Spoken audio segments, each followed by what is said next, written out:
ഇന്നത്തെ റെസിപ്പിയിൽ pepper chicken ഉണ്ടാക്കുന്ന എങ്ങനെ നോക്കാം. അതിനായി 1.25 കിലോ ലഗോൺ ചിക്കൻ ഇവിടെ എടുത്തിട്ടുണ്ട്. ഇനി ഇതിലേക്ക് വേണ്ട കൂട്ട് തയ്യാറാക്കാം.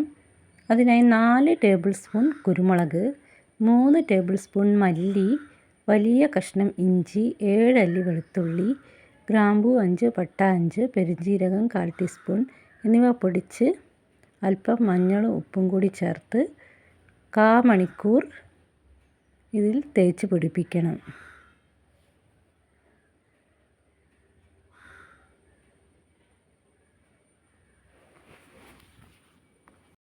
ഇനി സ്റ്റൗ ഓണാക്കി കുക്കറിലേക്ക് 4 വലിയ ഉള്ളി, 3 പച്ചമുളകും ചേർത്ത് വഴറ്റുക.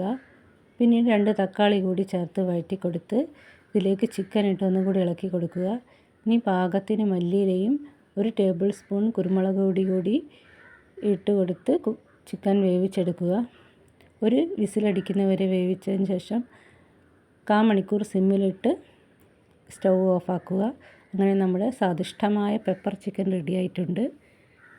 എല്ലാവരും ഇതുപോലെ ഒന്ന് ഉണ്ടാക്കി നോക്കുക.